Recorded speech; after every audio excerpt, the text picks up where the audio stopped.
Hello viewers, இனி நம்ம பார்க்க போறது ஒன் பீஸ் எபிசோட் 737 பார்ட் 1.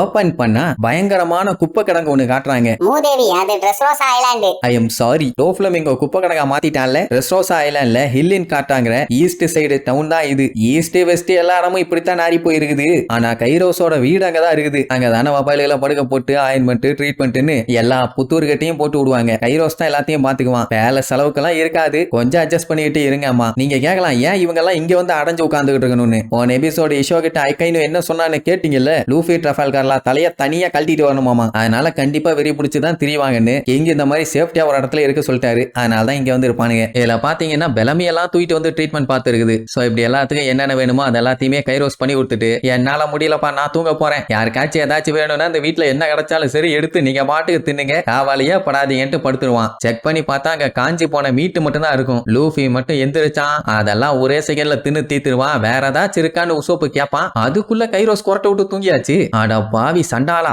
என்னடா இப்படி தூங்குற?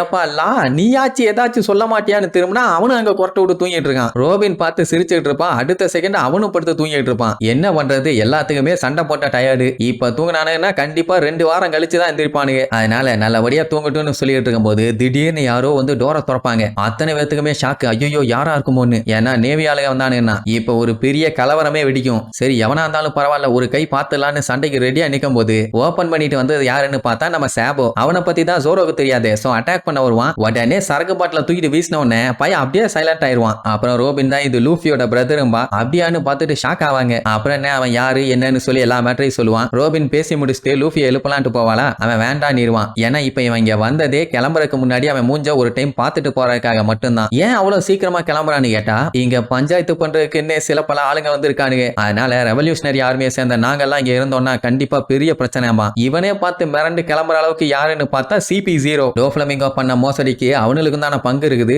அதனால என்ன ஏதுன்னு கண்டிப்பா செக் பண்ண வருவானுங்க. ஏன்னா அவனுங்க வந்து கிங் பொசிஷன்ல இருந்து டோஃப்ளமிங்கோ விலகல. அவன் இன்னும் கிங்கா தான் இருக்கான், வார்லாடா தான் இருக்கான். தப்பான நியூஸ் உலகம் ஃபுல்லா பரவிருச்சுன்னு வந்து சொன்னானுங்கல்ல. அந்த டைமுங்கும் போது இவங்க எல்லாம் அங்கதான் இருந்து இதெல்லாம் கேட்டிருப்பாங்க. இப்போதைக்கு அவங்களோட டார்கெட்டே இவங்க எல்லாரும் தான். அதனால இன்னும் 1-2 நாள்ல ட்ரெஸ்ரோசா மொத்தமுமே பயங்கரமான கிரௌடால நிரம்ப போகுது. எல்லாம் நேவி ஆளுங்க தான். அதனால சட்டு புட்டு நீங்க இருந்து கிளம்புற வழிய பாருங்கம்மா. நம்ம ஆளுங்க என்ன எங்கேயா தங்க போறாங்க. அந்த டைம் ஜோரோ வந்துட்டு, எனக்கு தெரிஞ்சு லூஃபிக்கு சாபோன்னு இன்னொரு பிரதர் இருக்கதா அவன் சொன்னதே இல்ல, நாங்க ஏச பத்தி மட்டும் தான் கேள்விப்பட்டிருக்கோம்னு சொல்லி பிராங்கியா அவனும் சொல்லுவானுங்களா. சாபோ என்ன சொல்லுவான், நான் வந்த மேட்ரு லூஃபிக்கே ஷாக்கா தான் இருந்திருக்கும். ஏன்னா நான் செத்துட்டேன் தான் அவன் நினைச்சிட்டு இருந்தான். இப்ப நீ பார்த்ததும் அவனே சர்ப்ரைஸ் ஆயிட்டான். உடனே அப்படியான்னு எல்லாம் ஆர்வமா கேட்பாங்க. உடனே கதை சொல்ல ஆரம்பிச்சிருவான். நாங்க சின்ன வயசுல எப்படி இருந்தோம் தெரியுமா, எங்களோட வேலையே வெளியில போய் 7:30 இழுக்கிறது மட்டும்தான். அப்படி எக்கச்சக்க வேலையை பார்த்து கார்பு கிட்ட செருப்படி வாங்குறது வழக்கம். ஆனாலும் திருந்த மாட்டாங்கல்ல. எப்படியாச்சும் பலசாலியான பைரட்டா மாறணும்னு பெரிய பெரிய மிருகங்கள் எல்லாம் வேட்டையாடுறது, சேட்டை ஊருக்கு போய் சேட்டை பண்றது. இவனுங்க வந்துட்டானுங்கன்னு தெரிஞ்சாலே சூசைட் பண்ணிவானுங்க. அந்த அளவுக்கு போராடலாம் எல்லாத்தையும் மென்டல் டார்ச்சர் பண்ணி வச்சிருக்கானுங்க நம்ம புடிப்பலுக.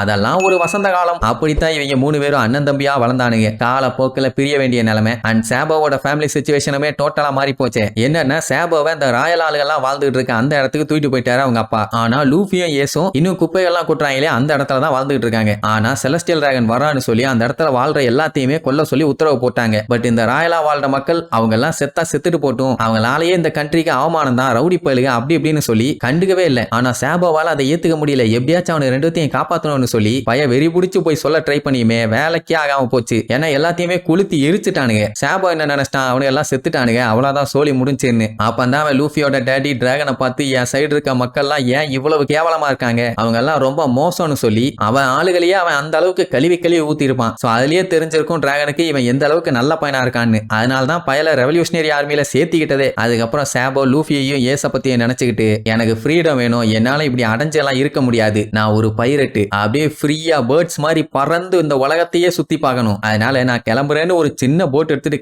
கிளம்புனதெல்லாம் ஓகே தான். இந்த பக்கமா கிளம்புறத விட்டுட்டு அந்த பக்கமா கிளம்பி இருந்தான்னா செலஸ்டியல் டிராகன் அவன் பாட்டுக்கு போயிருப்பான், இவனும் அவன் பாட்டுக்கு போயிருப்பான். ஆனா கரெக்டா அவன் செலஸ்டியல் டிராகன் வர அந்த கப்பலுக்கு ஆப்போசிட்ல வந்து கிராஸ் பண்ணி போன உடனே அவனுக்கு காண்டாயிருச்சு. எப்படி நான் வரும்போது இடையில ஒருத்தன் கிராஸ் பண்ணி போலாம். அதனால ஒரு சின்ன பையன் இருக்கான்னு கூட கருணை காட்டாம எவனா இருந்தா என்ன, அவன் பைரட் கொடியை வச்சிருக்கான், என்னைய கிராஸ் பண்ணி போயிருக்கான், அவனை விட மாட்டேன்னு காட்டுத்தனமா சுட்டு அந்த கப்பலையே டோட்டலா காலி பண்ணிட்டான். அதுக்கப்புறம் எல்லாருமே சாபோ அவ்வளவுதான் செத்துட்டானே முடிவு பண்ணிட்டாங்க. பையன் அப்படியே கஷ்டப்பட்டு அந்த உடஞ்ச கட்டையில மிதந்துட்டு இருந்திருப்பான். ஒரு கட்டத்துலங்கும் போது அந்த கட்டையை வலிக்கி விட்டு அப்படியே முடியாம உள்ள முங்க போனவன் கையை பிடிச்சு அலேக்கா யாரோ தூக்குவாங்க. அதுதான் நம்ம டிராகன். சோ அப்படி காப்பாத்தி தான் டிராகன் அவரோட டீம்ல அவனை சேர்த்திக்கிட்டாரு. ஒரு சின்ன பையனை கூட பார்க்காம இப்படி பண்றானேன்னு சொல்லி அவரோட கண்ணுல வெறிய பார்க்கணுமே. அதே நேரம் கப்பல்ல இருக்க இவாங்கோவை காட்டுறாங்க. டிராகன் இன்னும் வரலையே, ஐயோ என்னாச்சோ ஏதாச்சோன்னு தெரியல, அங்க அங்கன்னு மண்டைய போட்டு உருட்டிட்டு கிடப்பான். ஏன்னா டிராகன் அவனோட முக்கியமான ஃப்ரெண்ட் ஆச்சே, எப்படி விடுவான், என் தலையே வெடிச்சிரும் போல இருக்கேன்னு மண்டைய உடைச்சிட்டு இருக்கும் போதுதான் சாபோவை காப்பாத்தி தூக்கிட்டு வந்திருப்பாரு. என்னையா லேட்டு, என்ன கையில பையன்னு பார்த்தா பையன் காயம்பட்டு மயக்கத்துல கிடப்பான். இவாங்கோ கைக்குள்ள வந்துட்டு அவனை சரி பண்றது என்ன பெரிய விஷயமா? கட்டெல்லாம் போட்டு ரெடி பண்ணிடுவாங்க. கண்ணை திறக்கும் போது இவாங்கோ மூஞ்ச முன்னாடி கொண்டு வந்துருவானா, அதனால பார்த்து பயந்துருவான். என்னடா இப்படி ஒரு அகோரமான மேக்கப்னு. அப்புறம் அவன் கிட்ட பேசி பார்க்கும் போது தான் மேட்ரே தெரியுது. பயலுக்கு பழைய மெமரிஸ் எல்லாமே மறந்து போச்சு.